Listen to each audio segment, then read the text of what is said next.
За одоо би даш. Одоо окей. Окей. Яа. За сайн байцгаана уу? Санаа. Hello. Би ийм гоё микрофонтой бас. Nice. Тийм үү. Вау. За, шууд яриа. Юу. Эхлээ бичихгүй болдоггүй юм билээ те Соко. Мэдлээд өөртөө танилцуулаад нэгээрээ танилцуулаад явчих уу. За сайн байцгаана уу? Намайг Солонгой гэдэг.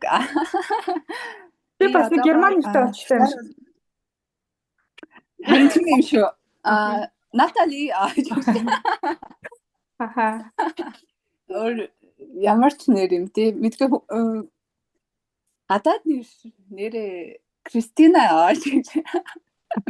За баярлалаа. Намайг Солонгой гэдэг. Би одоогоор Швейцар улсад сурч бас ажиллаж байгаа. Тэгээд ерөнхийдөө хүмүүс намайг Соко гэж дууддаг. Солонгой гэж хэлэх нь гэтээ яг хаяа хэцүү юм шиг санагдахаар за Соко гэж дуудчихаа гэдэг. Тэгээ Соко гэдэг ингээ хүмүүс дуудлахаар гэж танилцуулахаар хүмүүс намайг Япон юм уу гэдэг шиг. Тийм үү. Тэгэхээр нүггүй гэл. Соко гэхээр нэр европчууд Япон болов гэж бодох бах те. Тэгээд чи хамгийн инээдтэй нөгөө нэг германаар нөгөө нэг цагдаагийн ямар хэлтэж жилээ ерөнхий холбоо гэдгийг ханд авчилсан хувилбар нь Соко гэдэг юм байл шүү. Зөө. Сайн уу. Намайг Мөхцөл гэдэг. Тэгээд ер нь бол манай найз болон гэрийнхэн зулаа гэж дууддаг. Тэгээд одоо бол яг Япон улсад сурж байгаа. Хэлний одоо курс гэх юм уу? Хэлний сургууль. Тэгээд энд би Мико гэдэг нэртэй болсон. Яагаад Мико гэдэг нэртэй болсон бэ гэхээр Японд ил үсэг байдаггүй.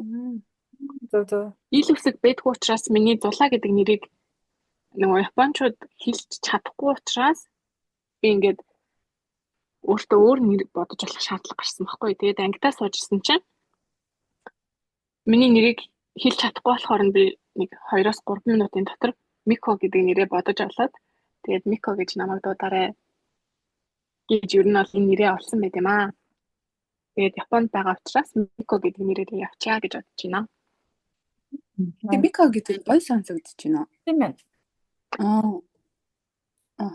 Баярлаа. Та намайг яагаад дуулаа гэдэг нэртэй болсныг та хоёр мэдэх үү? Зулаа мэдэх лөө? Догоо гэдгийг л бол мэднэ. Дойли гэдгийг бол сайн мэдэхгүй юм байна. Хэлний бэлтгэлд штэ. Бас нөгөө нэг доол гормаа гингүүтээ лав бат гэдэг овгоор нь дууддаг штэ тий. Тэгмүүд алхаг гэдэг хөнгөт нь тэгээд бас яг доолгормаа гэдгийнхаа доол гэдгийг аваад болоод дооли болгочихсон шүү. Тийм үү. Тийм тэгээд манай ангийнхан нөгөө Ксена тийм нэг амар ууртай багш маш бүгд намайг дооли гэж дуудсан. Тэгээд дооли гэдэг нэрт болсон шүү. Тэгээд би дооли гэж бодож. Гэтэ дооли гэдэг нэрэндээ дуртай шүү. Гоё штэ. Надаас таалагдав. Зөв. Тийм байна те. За тэгвэл Соко, Доли, Мико.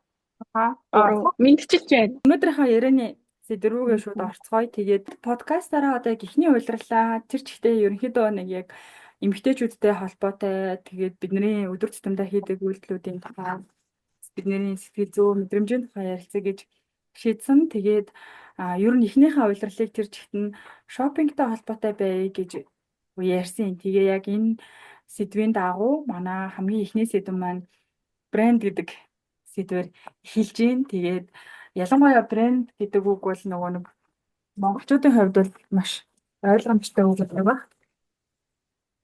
Ингээл бүх юмыг брэнд амар хэрэглэх туфтаа болсон хүмүүс шүү дээ бид нар чинь.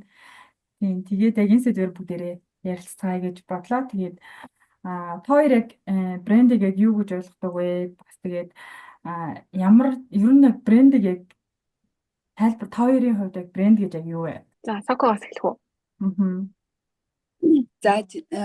За Ямар нухацтай асуулт вэ? Хүн хүний хувьд брэнд гэдэг ойлголт нь өөр өөр байгаа хгүй юу? Зарим хүний хувьд тэр нь өөрийнх нь статусыг тодорхойлдог бол зарим хүний хувьд болохоор энэ нь зүгээр л нэг хэрэглээ ч юм уу тий. Тиймэрхүү янз янзаар хүлээж авдаг. Харин миний хувьд болохоор брэнд би бол нэг сүртэй тэгэж брэнд энэ төр хөөдгүү. Яг Монголд байхад одоо ингээд өөрийгөө Монголд амьдарч исэн 5 жилийн өмнөх Солонгоо одоогоо ингээ харагдуулахад ялцчгүй нийгмийн одоо шаардлага нь бид нарыг ингээд брэнд хөөхөд хүрэгдэж штэ. Монголд амар тийм нэг өмсөж зүүсэн хэрэгжилж байгаа юмар нь хүнийг амар дүгнэдэг юм шиг санагдсан. Харин Европт ирээд яхахлаар амар энгийн бүх юм амар энгийн нэг тэгж хүмүүс брэнд энэ төр хөөгөөд байдгүй. Зүгээр ингээд өөртөө духтай хувцас, духтай юм хэрэгжилж идэг. Яг тийм тэрүүгээрээ нэг ялгаатай санагдсан. Тэгээ одоо миний ерөнхийдөө байгаа байдал ч гэсэн би нэг сүртэй заавалчгүй би тийм брэнд хэрэглэх хэрэгтэй гэсэн ойлголт байхгүй. Зүгээр л өөртөө таадагдсан юм аа л хэрэглэдэг. Би хувьд ийм байна. За. За, миний хувьд гэх юм бол яг Сокотэй ер нь бол санал нийлж байгаа зүйл нь хүн өөр өөрийн ойлголттой байдаг яг брендинг талаар. Яг миний хувьд гэх юм бол одоо баримтлагдаг одоо үзэл бодол гэх юм уу та. Тэр нь болохоор хэрвээ брэнд гэж ярьж байгаа бол одоо хамгийн ориг одоо тий яг жинхэнэ брендийг худалдаж аваад хэрэглэх хэрэгтэй. Хэрвээ мэдээж брендийг яг оригинал брендийг авч хэрэглэн гэдэг маань одоо санхүүгийн эрхчлөөнд хүрсэн эсвэл одоо санхүүгийн боломж болцоо нь маш сайн хүмүүсийн одоо тэнд бол олж байгаа гэж бодож байна. Тэгээд оригинал бүтээгдэхүүнийг нь авч хэрэглэх ёстой. Хэрвээ яг үнэхээр ориг нь авч чадахгүй бол одоо брэнд би бол барих дурггүй. Тийм болохоор одоо янз бүрийн хууль ч юм уу эсвэл e-copy гэж хүмүүс бол ярьдаг. Тэгээд хүмүүс ашиглаад явдаг. Миний хувьд болохоор ер нь янз бүрийн одоо хууль янз бүрийн тэр копи бүтээгдэхүүн байрснаас илүү ямар нэгэн лого байхгүй тийм одоо зүйлүүдийг илүү одоо эдэлж хэрэглэх дуртай. Одоо жишээ нь ийм Prada гэдэг ийм гурвалжин логотой ийм гар цүнхнүүд агиох байдаг штеп. Миний хэрэглэдэг болохоор яг адилхан хэлбэртэй. Гэхдээ тийм гурвалжин лого ч юм уу эсвэл ямар нэгэн тийм төмөр тийм лого эсвэл дуураймал янз бүрийн тийм хатгамал ч юм уу тийм юм огт байхгүй. Яг цулгаа хэрнээсээ яг тийм жижигхэн гар цүнх бол ашигладаг. Энэ бол жишээ нь байлаа. Тэгээд ер нь бусад зүйлүүд дээр ч гэсэн ямар нэгэн логогүй бүтээгдэхүүн ашиглахыг илүү одоо ирмэлцдэг. Мэдээж үнэхээр санхүүгийн эрхчлөөнд орох ч юм уу санхүүгийн эрхчлөөнд хүрэх ч юм уу тийм тохиолдолд бол мэдээж оригинал бүтээгдэхүүнийг авч хэрэглэхийг бол мэдээж илүү үзэх байх. Тэгээ яг одоогийн байдалд бол ямар нэгэн логогүй даруухан минимал тийм зүйлийг одоо эдэлж хэрэглэхийг илүү үздэг тий. Миний хувьд болохоор брэнд гэдэг маань болохоор яг нэг тухайн бараа бүтээгдэхүүний нийгэмд үүсгэж байгаа үнц нь гэж ойлгодог. Тэгэхээр ингээд одоо Louis Vuitton ч юм уу, Chanel, Dior гэх амар үнэтэй брэндүүд маань болохоор тэдний хэмжээний үнц энийг үүсгэсэн. Тийм учраас тийм алдартай, тэгээ үнэтэй байдаг байх гэж боддог. Тэгээд одоо яг ингээд одоо жишээлбэл би ингээд өөрөө хувцас гаргасан ч гэсэн би тэрийг брэнд гэж нэрлэж ер нь бол тоохгүй яг одоо би миний хувьд тэр бол амар үнцэнтэй зүйл гэдэг утгаараа. Гэтэ яг ингээд нэг сая зулаа ярьлаа шүү дээ ингээд оригинал болон одоо хуурамч гэдэг юм бол одоо мэдээж яг тэр одоо жишээлбэл Dior гэхтэл амар гоё юм даашин сийлээ гэж бодоход яг тэр үнээр авч чадахгүй хүмүүс дуурайлгаад тэр бүтээгдэхүүний үнцийг нэг мэдрэх гээд ингэ хийж ааш тэрийг бол хөлөх гэж бид нэр яриад авч тээ. Тэгэхээр юу яасан миний хувьд болохоор яг тэр нэг бүтээсэн үнцэн дээр нь л ач холбогдол өгч брэнд гэж нэрлэдэг болов уу гэж би боддог. Тэгээд яг тэр хэмжээний зүйлийг нь авахыг хүсээд авч чадахгүй байгаа бол өөрийнхөө карманда тааруулаад хэрэгэлдэм болоо гэж би боддог. Тэгээд хоёр ер нь яг ингээд нөгөө нэг ер нь хулих брэнд хэрэгж үзэж байгаагүй хүн байхгүй хаа. Хоёр нь хэрэгж үзэж ирсэн үү? Тэндээс яг ямар мэдрэмж авч ирсэн бэ? брэнд гэж ярихлаар бас энийг ч ойлгох байхаа нөгөө нэг хэрэглэгчийн өнцгөөс нэг харах өөр эсвэл нөгөө нэг яг өөрийн брэндтэй болоод тэрийгэ зарах өнцгөөс харах нь хоёр шал өөр зүйл байхаа. Тэгэхээр бүгдээ хэрэглэгчийн өнцгөөс одоо ярилцдаг штэ тий. Аха. Тий. Зөв тийм. Тэгээд би хөл брэнд хэрэгжилж үзсэн штэ. Нөгөө брэнд хэрэгжилж 10 анхны юу гэвэл нөгөө нэг 10 хэдтэйдээ Бээжин яваад тэгээд нөгөө нэг захаас юм авсан чинь брендийн цүнх авсан ч мэдээгүй. Ааха. Тийм брэнд тэгээ байдаг. Гэхдээ тухайд бас ингээл тэр мэрийг мэддэг ч байсан юм биш. Тэгэл зүгээл явдаг байсан байхгүй юу. Тэгээд одоо болохоор яг би болон тийм амар нэг томоор бичсэн брендийн тийм цамц подолк өмсөх дургу. Тэр маань ингээд үнэхээр брендing юм байсан ч гэсэн тэр имплементер нь том байхад баймар дургу зүгээр ингээд цэвэрхэн жижигхэн байхад надад бол зүгээр. Сая 2 жилийн өмнө Турк яваад нэг өөртөө цүнх авчигээ бодсон чи ялцчихгүй ингээд Туркийн захаар явсан чинь дандаа л хөлх юмнууд байгаадсан. Тэгээд болон би ийм юм дургуудаа авмааргүй байх гэсэн хэрнээ тэгэл за авчиг гэд авч үзсэн. Гэтээ тэгээд ерөнхийдөө чамд өөрт чинь таалагдж авал бутын юу гэж бодох нэг хамаатай биш юм шиг л санагдсан шин. Зөвлөө. Нөгөө утасны кейс авсан. Гэтээ тэрийг би өөрөө дурлаж авсан л та. Тэгээд хөлт юм дөр амил юм гэдэг чинь өөрөө бас яг нөгөө жинхэнэ тэр брендийн үн цэнийг мэдрүүлж угаасаа яасан ч чадахгүй. Тийм шүү дээ. Аха. Харин ч бүр ингээд айгүй тийм жоохон юм доогуур сэтгэл төрүүлдэг гэх юм уу? Одоо сэтгэлээр унахад хүргэдэг гэх юм уу? Аха. Яагаад гэвэл айгүй хурдан ингээд одоо цүнх ч юм уу, кейс ч юм уу янз бүрийн байлаа гэх юм бол айгүй хурдан ингээд эвдэрчин эсвэл одоо тэр янз бүрийн материал нь хууларна гэдэг ч юм уу. Айгүй чанаргүй байдаг учраас яг тэгээд мэдээж ингээд айгүй гоё эхэндээ гоё харагдаж байгаа юм сүүлдээ ингээд айгүй хурдан хугацаанд эвдрээд муухай олчингууд айгүй юм гоё сэтгэл мэдээж төрөхгүй. Айгүй ингээд сэтгэлээр унаад ёо ингээ муухай болчлоо штэ гэд тэгдэг учраас ер нь тийм мэдрэмж авдаг учраас тийм дөр амил юм хэрэглэхийн ер нь айгүй эсрэг байдаг. Галакт амар зөв. Өөртөө сэтгэл хангалуун бус мэдрэмж. Галаа амар зөв. Одоо өөрийгөө анзаарсан байна. Яасан гэсэн чинь хоёртой нэг энэ одоо энэ сэдвүүдээ ингээл харж байгаа би яг нэг хурамч брендийн тухай хүний сэтгэл зүйд ямар импакт өгдөг юм бол доо гэж би харж үзсэн байхгүй юу. Тэгсэн чинь яг ингээ нөгөө хүнд нэгдүгээрт нөгөө нэг юу өөрийгөө гоолох мэдрэмжийг төрүүлдэг. Тэгээд доогуур гэж үнэлэх мэдрэмжийг маш их төрүүлдэг гэж байгаа байхгүй. Угаасаа тийч ингээд хүн ингээ гаднаас нь хараад мэдхгүй ч гэсэн би дотроо би хөлийн барьсан байгаа штэ гэдэг мэдрэмж байнга өөртөө өгөөд тахаар яг өөртөө ингээд айгу сөрөг одоо тэр нөгөө мессеж өгдөг учраас айгу муу гэдэг юм лээ. Тэгэхээр миний хувьд би нөгөө нэг хойшоо явахаас оюутан болохоос өмнө нөгөө цагийн ажил хийдэг гэсэн баггүй. Тэгээд хороололт ингээд цөмний лангуун дээр суудаг гэсэн нэг жил сууж идсэн баггүй. Хэд ч зулаа ингээд мэдээж хороолын дэлгүүрээр тоор хоёлаа мэдээж баахан хөлхөн зардаг штэ. Тэгээд баахан яг ингээд тасаг суудаг. Тэгээд би өөрөө ч бараг тэр брэндүүдээ мэддэггүй байсан. Дандаа одоо бодоод дандаа Gucci, Chanel, Dior гэл дандаа амар тасаг зэрэглэлийн брэндийн тийм хүмүүсийн зардаг гэсэн мөн байхгүй. Тэгээ би ингээ Монголд оюутан болчоод мэдэхгүй за ингээл LV-ийн цүнхнээр нэг Gucci өөрчмөрөл ингээл дажганаа л яваад идэгсэн байхгүй. Тэгээд гисэн чинь дараа нь бодлоо амар инээдтэй байгаа байхгүй. Та нар ингээ бодлоо. Dior-ын цүнх барьсан нэг охин заяа одоо 5-6 саяын үнэтэй тийм цүнх барьчаад ингээд автобусын зугаал микер сууж муугаал хичээлдээ очиж мочоод те. Тэр чинь ингээд тэр амар ингээд юу гэдтэй.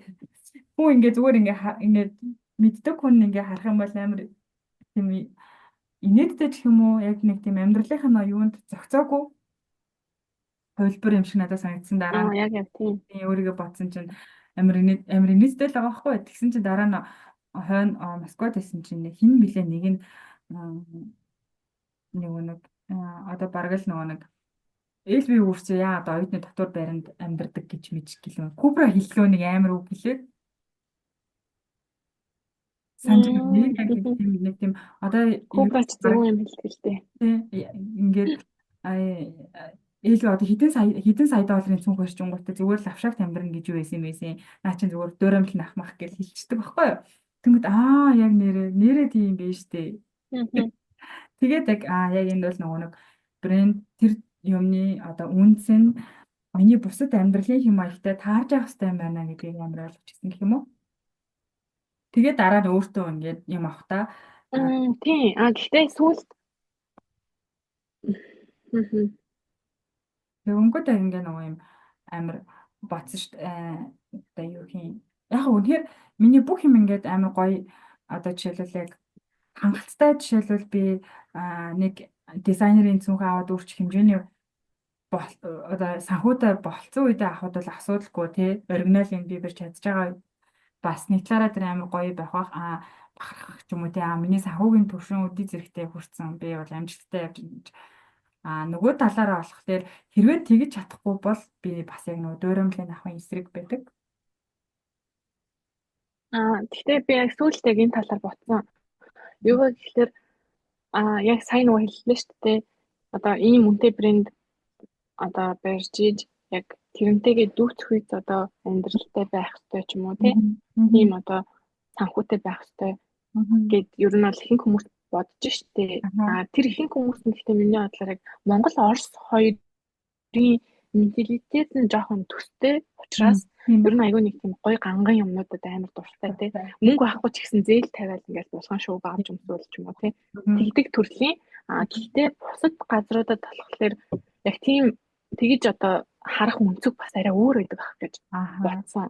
Яагаад гэхээр одоо ингээд Японд ажиглахаар метро болвол ингээд мэдээж нийтийн унаа аваа штэ. Гэхдээ метронд ингээд суудаг хүмүүс болвол айгүй яг би яг тухайн брендийг яг оригинал юм уу худал юм уу гэдгийг ялгаж харж мэдэхгүй ч гэсэн нэг тийм оригинал брэнд ингээд ашиглаж байгаа ер нь ингээд эдэлж байгаа хүн шиг харагддаг гэх юм уу та. Тэгээд тэгсэрнээс ингээд метронд явж байгаа байхгүй юу? Тэр бол ингээд энд бол хэвийн үзэгдэл те. Тэр хүн ингээд одоо Chanel, Gucci одоо юу ч гэдэг тийм ингээд брендээр битүү хувцсан. Яг тэр нь оригинал. Тэгсэн хэрнээсээ метрогоор явж ийн гэдэг бол энд бол бүр ингээд абсолютна бүр хэвийн үзэгдэл байхгүй юу? Тэрийг бол ингээд хин ч одоо Chanel хүмүүсчүүд метронд яваад ах юм гэж бол хэлэхгүй. Тийм тэгэхээр наач яг нэг Монгол хоёрын юу менталитийн ялгаа. Тийм. Би яг сүүлд метронд харсан байхгүй юу? Тэгээд би яг энэ талаар бодсон.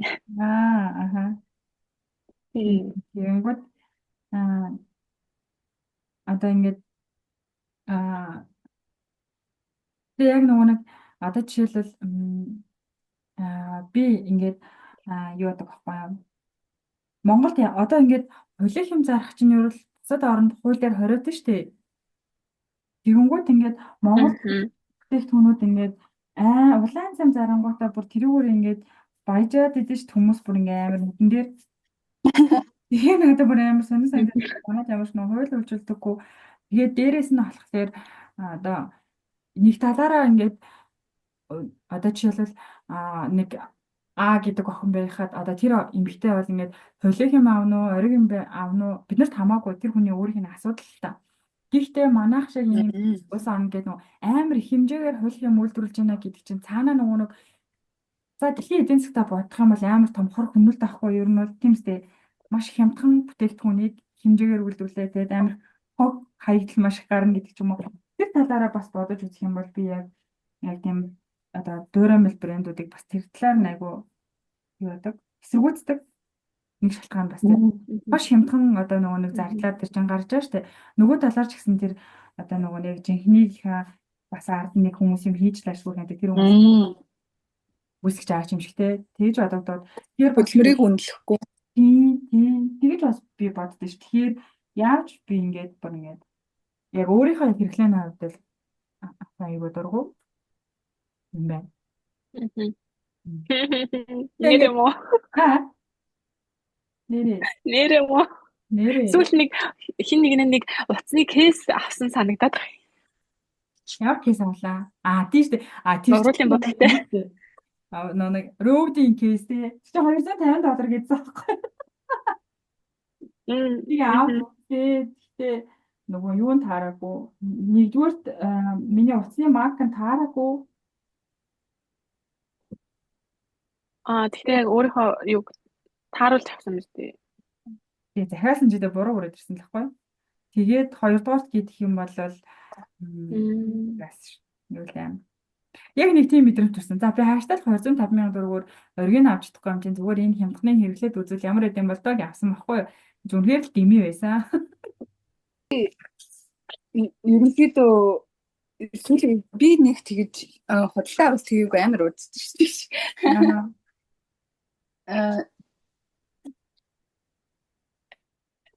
Надад болохоор яг тийм брендинг би ерөнхийдөө брендинг юм авбал зүгээр яг оргин авбал зүгээр гэж боддог. Тэгээ хуллах юм авч ийснээс зүгээр брэнд биш юм зүгээр авцсан нь шулуухан санагддаг шүү дээ. Ер нь захаас чамаагүй заавалжгүй зүгээр энгийн өөртөө таалагдсан гоё материалтай юмыг тэгэл аваад өмссөн ч зүгээр. Тийм. Манай сокоч сайхан энгийн шүү. Ерөнхийдөө энгийн энд ирснээсээ хойш л энгийн болсон шүү дээ. Түүнээс бол нөгөө нэг Монголд чинь хүн болгон нөгөө нэг iPhone аваад дараагийн юуг нь аваад iPhone-тэй ижиж дараагийн утсыг авах гал ингээл шуналтаал байдаг шүү дээ хүмүүс чинь. Ингээд өөрөөрийгөө бас амар зовоож байгаагийн нэг хэлбэл өөрөөсөө зовлон төстэй. Тэгээ би одоо хүртэл ингээл iPhone SE барил авчих тэгээд юм авахгүй. Тэгээд нэг солиул цалж одоо тэгтээ юм авахтаа яг ингэж амар тийм бодлоготой энэ надад хэрэгтэй зүйл билүү эсвэл зүгээр ингээд нөгөө нэг шаардлагагүй юм мөнгө өрөх гээд байна уу гэдгээ бас амар их боддог л болчдөг юм байлээ л дээ.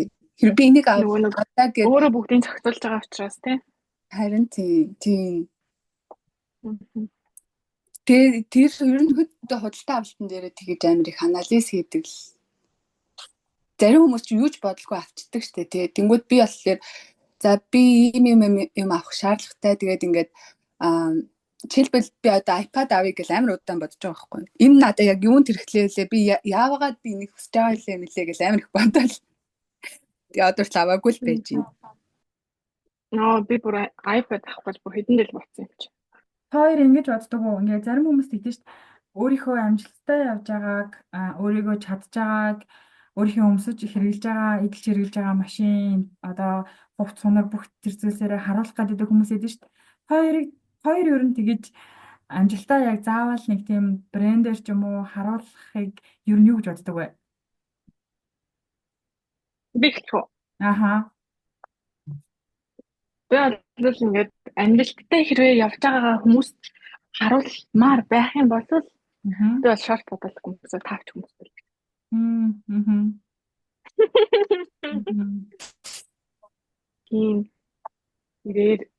Тийм зүйл нь бол нэг тийм бас гоё зүйл биш юм бэ шүү гэдгийг жоохон мэдээд байгаа гэх юм уу? Мэдрээд байгаа ч юм уу? Яг би болохоор тэгэж бодсон. Одоо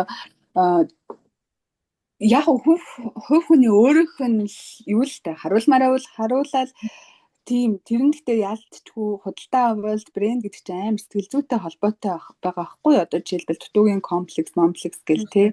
Гэтэ үнэхээр өөрийгөө амжилттай яваад дуртай юм аваад шагнах чинь бас зүгээр шүү дээ. Тэгээд чи чинь ингээд өөрөө урам өгч байгааг юм бас нэг илрэл байхаа. Гэхдээ нөгөө юу шүү дээ. Сая. Яг мэдээж олон төрлийн хүмүүс байгаа.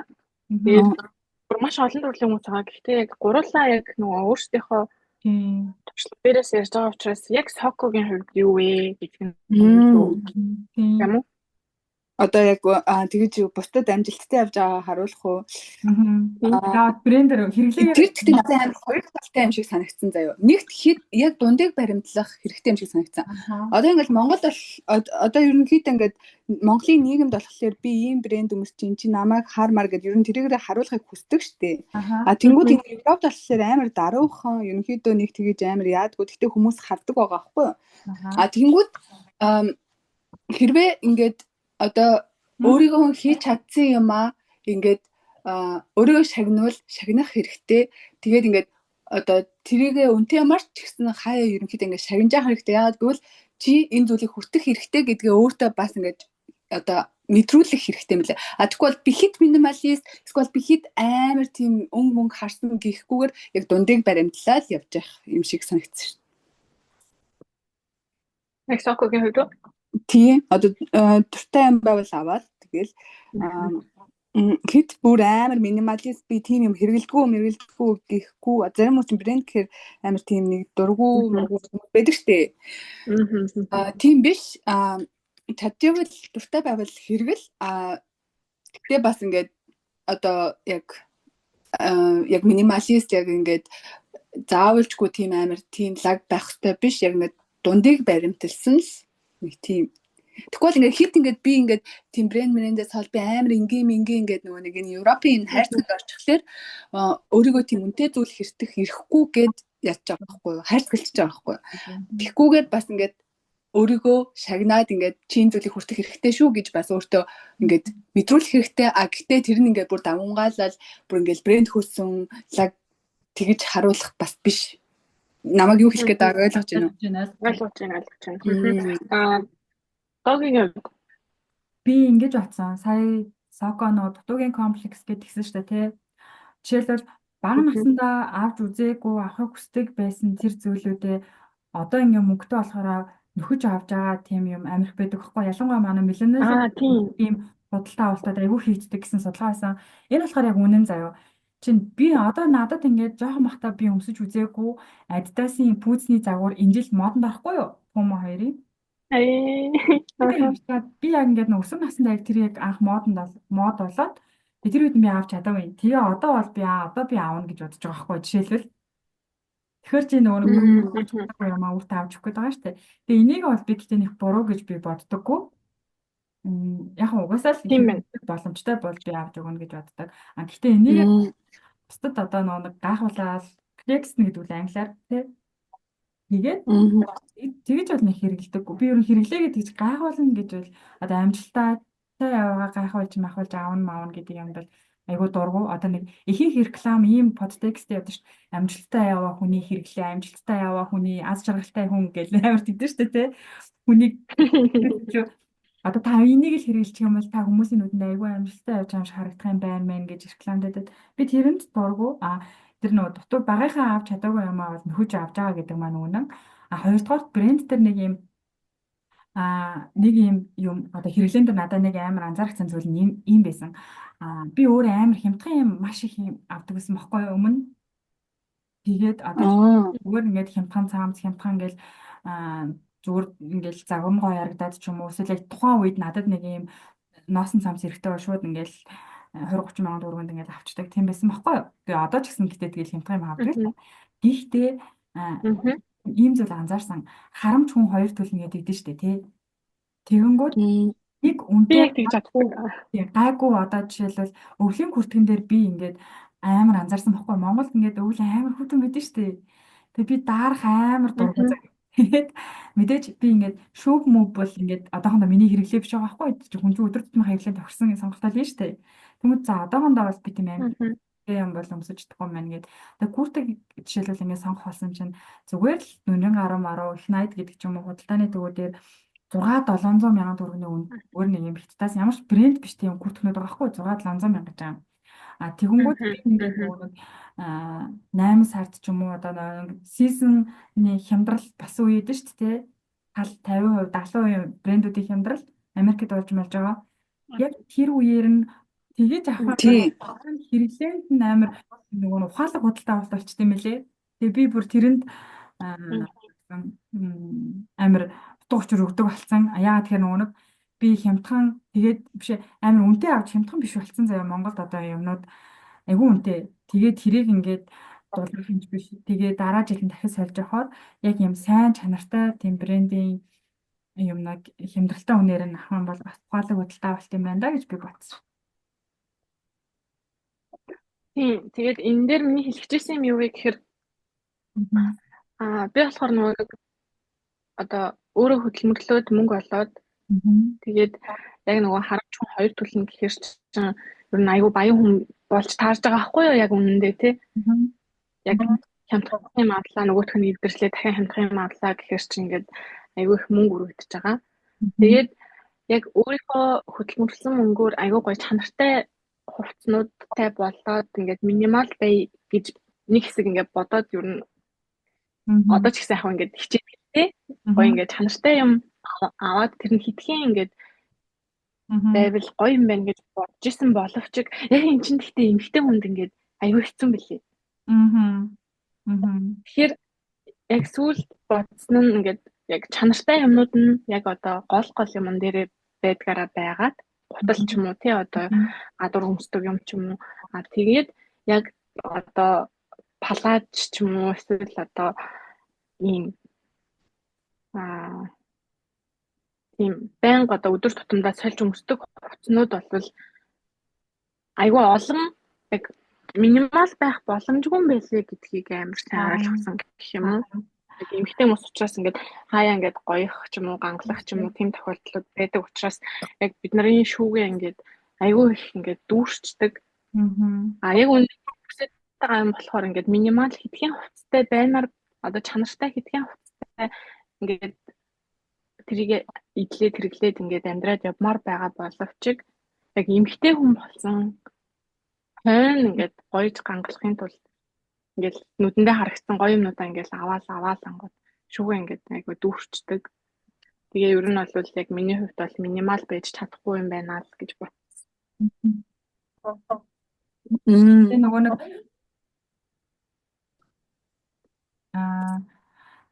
за би хүндээ зурж 6 явчих. Юу гэж хоног байна? Нами. Энэ бамбар шинэ. Нами. Ном байгаа юм. Эхлээд юу за яна амар юу за юу асууж сайхан би нэг сэтгэл зүйн тест бүгж үзэхгүй юу? Тэгсэн чинь хариун гарсан чинь намайг ингээ нэг хувцалтаар ингээд бусдаас ялгарах амар дуртай тийм нөгөө юм бүх төвтэй юм гэж аахгүй амар мэдрэмж одоо нэг юм жоохон мэдрэмжтэй тэгснэ ингээд хувцалтаар юм содон байх дуртай өөрийн гэсэн өрөмс ертөнцөө илэрхийлэх дуртай гэдэг. Нэгэнгүүд ингээд тэр надад үнэн санагцсан. Яа тэгэхээр би өөрийнхөө тэрийг амар үгүйсгдэг байсан байхгүй юу?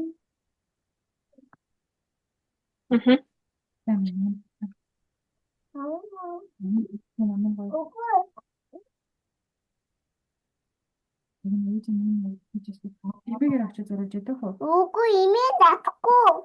Би дуусчаад явъя за. Юуж?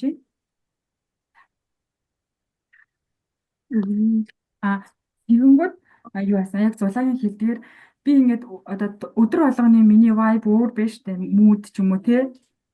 Тэрийгээ би хувцастай хэлмээр санагддаг байхгүй юу? Тэгэнгүүт чинь яалтчгүй нөө минимал тийм шүүгээтэй байх угаасаа боломжгүй байлээ. Тэгээд бас яг тэрийг ингээд бүгднийг би харин тийм байна. Ориг юм бүх шүүгээгээ дандаа юм ориг болгоно гэж бас худлаа. Тэгэхээр бас яг юм балансыг тааруулж байх хэрэгтэй юм билээ. Гэхдээ тэглээгээд ингээд одоо нөгөө тийм үү гарсан чи амар гоё ямар ч тийм дөөрэмэл биш тэгсэр нэ амар хөөрхөн загварлаг юмнуудыг сонгоод гаргаж ирсэн. Яг амар гоё санагдаад байна шүү дээ. Хямдхан. Монголд тийм үү захиалуулдаг юм уу? Багцсан. Би бүр солиоруулж байгаа шүү дээ. Тийм үү. Би эндээс нэг юм захиалсан чинь ирээгүй шүү дээ миний хаяган дээр. Хөргөл нь өнгөө бол. Хөргөлт нь явж ийсэн замаасаа болоод тэгээ буцсан шүү дээ юм шиг юм уу? Тэр бас яг нөгөө нэг өөрийнхөө мүүдийг юм уу яг би юу одоо надад одоо би нэг өдөр ингээл амар гоё амар эмгтээлэг болмоор санагдах юм бол тэр хувцснууд надад байх хэрэгтэй. Нэг өдөр би ингээл амар бүр хинч харагдахгүй тийм амар даруухан баймаар байвал бас яг тийм хувцас гэдэг ч юм уу. Тэгэхээр хувцлалт өөрөө миний сэтгэл санаатай амар холбоотой байдаг болохоор бүгднийг нь бол яг нэг брэнд болгож чадахгүй. Тэгэхээр бол яг зулагийн хэлдэг шиг л чаадаж хөлөл чанар шаарддаг бутал гэдэг амар тийм юмнуудаа л яах юм байна. Айгуу авдаг ч юм уу тийм. Миний өмнө нь яг бодож ирсэн юм болохоор бүгд ингээд айгуу чанартай брэндийнх эсвэл одоо айгуу чанартай зүгээр юм материалтай ч юм уу тий. Тэгээд хитгэн ширхэг. Тэгэл яг тэрийг ингээд ашиглаад өмсөөл явна гэл. Тэнгүүд тэр нь ямар байсан гэхэлэр Зүгээр ингээд цамц гэхэд хоёрхан ширхэг байгаа байхгүй юу? Аа. Тэгэнгүүт хоёрхан ширхэг юмыг ингээд би 7 хоног ээлжлээд өмсч чадахгүй байгаа байхгүй юу? Би ингээд нэг өдөр болгон хугацаа байнга сольдог. Өөр хугацаа ингээд өмсдөг төрлийн хүн. Тэгэнгүүт ингээд хоёрхан ширхэг юмтай байгаа тэрийг ингээд байнга ээлжлээд өмсөхлөөр ингээд жоохон уйтгартай. Тийм шүү дээ. Гонигтэй. Тийм болохоор ер нь бол гол юмал танартай хэвлэн байлгаад тэгээ бусад юмнуудаа Тийм шүү дээ. өсөлттэй өмсч хэлсэн байна л гэж. Яаха. Одоо жишээлбэл яг Сако. одоо жишээлбэл яг юу чанартай байх хэрэгтэй вэ гэвэл өвлийн гуйтас хавар намрын гутал. Миний хувьд бол зуны гутлыг би амар хямдхан гутал авчихсан ч надад хамаагүй яг бол би 100 200 хэрэглээл өнгө явах болохоор би боддоо шүү. Зөв.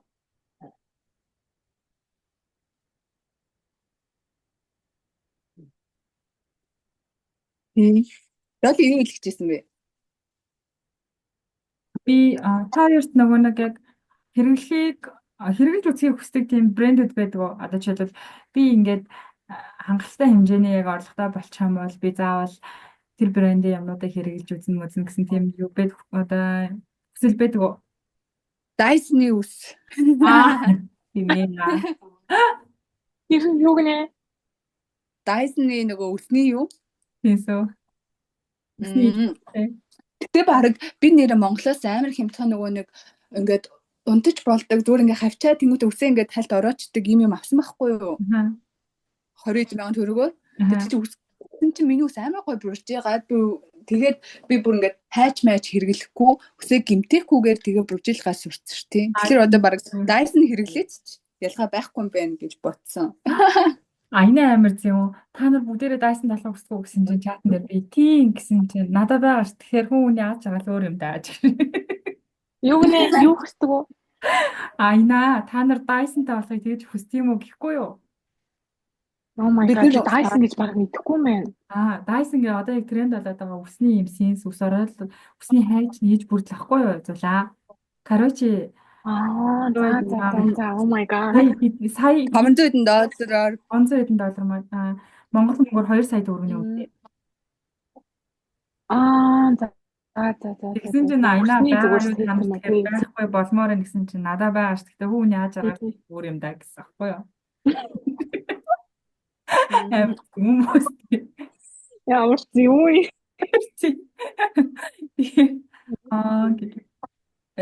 Тийм зулаад тийм одоо тийм брэнд гэвэл ямар брэнд гэдэг вэ?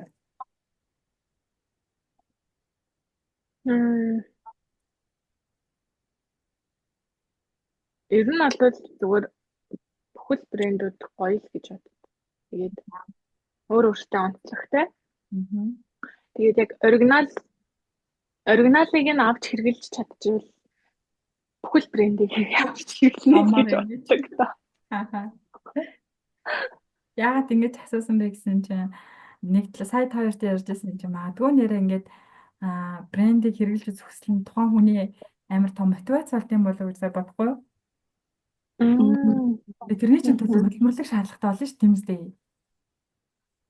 Гэтэ Соко за окей Doggy-ийн Dyson гэсэн юм шүү. Doggy миний юу? Тийм. Doggy. Би яг Парист очоод Окей. Dior, Chanel, LV одоо бүх тэр дизайнеруудын бутикээр ороод тэгээд загварын шоуг үзэж байгаа эндээс наа тэгж авч үзсэн байна.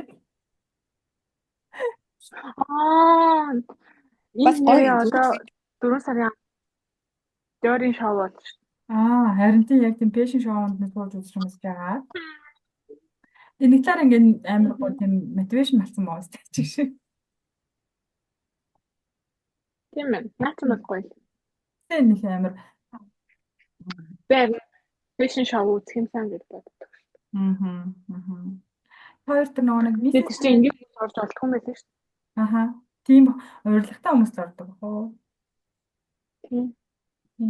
Тэр чинь тэгээд яг нэгтгэн за нэрэл Загвар өмсөгч болж иж авах юм шүү. эсвэл Баян хүн болж иж. амжилттай тийм. Би нэрээ нэг хэсэг би Оросд байхад амар өнөртөө ус дуртайсэн шүү дээ. Аха. Тэгээд энд ирээд нэг өнөртөө ус дурхихээ болцсон. Аха. Тэгээд саяхан хэдэн сарын өмнө дэлгүүр явж аваад өнөртөө ус хальт харсан чинь миний мэдэхгүй бас амар олон брэнд байт юм байна. Ваа, өнрүүд нь гоё юм байна. Дахиж ингэж сонирхож үзмээр юм байна гэж бодол төрсөн. Тэгвэл нэгэн л хэвийн үнэрүүд юм шиг санагддаг болсон байсан. Нэгсэн. Versace Eros үнэртгээр шууд Socco санаанд ордог шүү. Versace те Eros хэрэглэгүйс. тийм. Өнөр бас амар хүн. Тийм, ер нь нэг хэсэг өндөртөө ус нь юм Оросд байхад л юм да тийм ер нь айгүй дуртай болчихсон.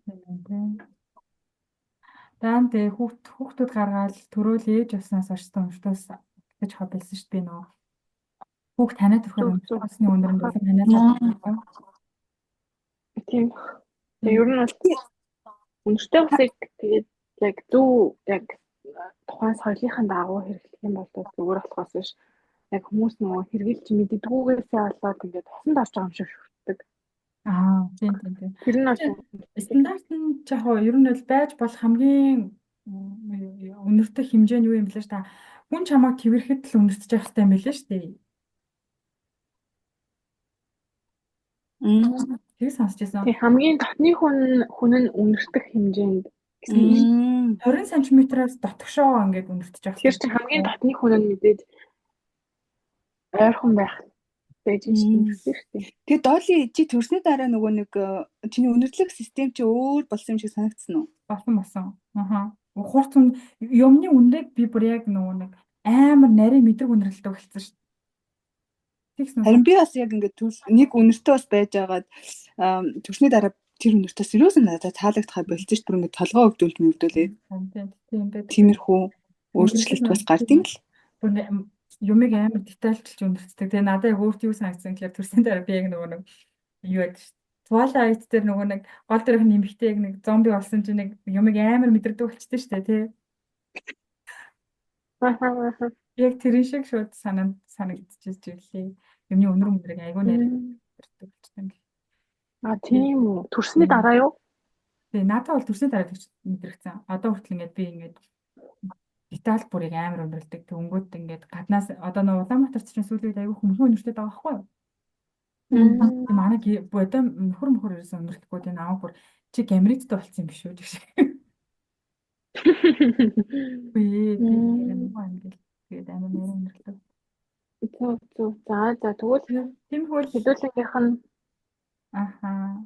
Тэгээ ямар ч байсан хэдүүлгийнх нь өнөөдрийн брэнд дээр гой саналууд гарч ирлээ. Тэгээд хоёрын хувьд яг дүгнээд хэлэх юм бол яг юу гэж бодож байна? Сокогоос эхлүүлээд. Дулаагаас эхлэе. Зулаагаас эхлэе. За баярлалаа. Ер нь бол яг гурлаа ингээд ярьж байгаа нь аюу юм 3 өөр төрлийн тийм тодорхойлт юм ойлголтыг ингээд гаргаж ирж байгаа гэж харж байна.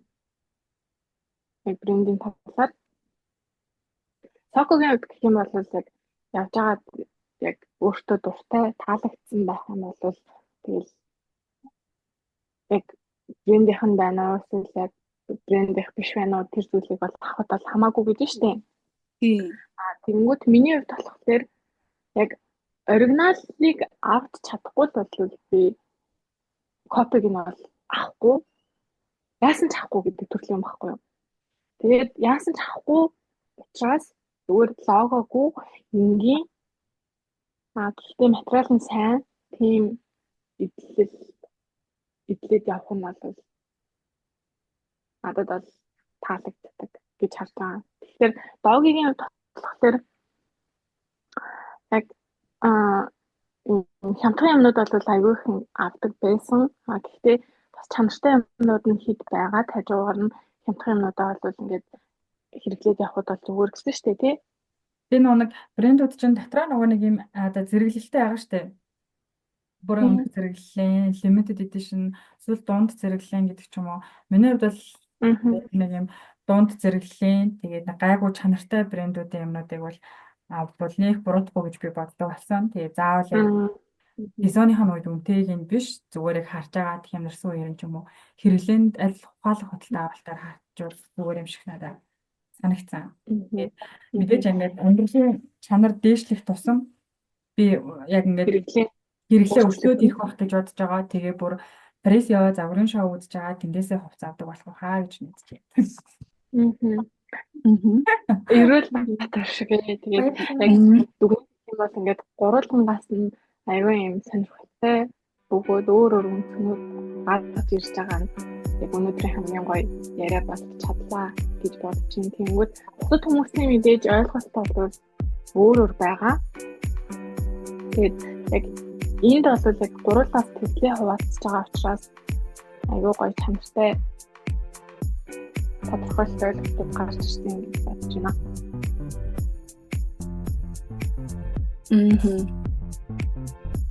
Өнөөдрийн хаяг ингээд бас баярлаа. Тэгээд дараа нь хүмүүс яасан бол бүгдээрээ юу гоё өөрснийхөө саналаа солилцоод гоё юм байна. Сэтгэлээ үлдээл тийм ээ. За баяртай. За баярлаа баяртай. Баярлалаа. Сайхан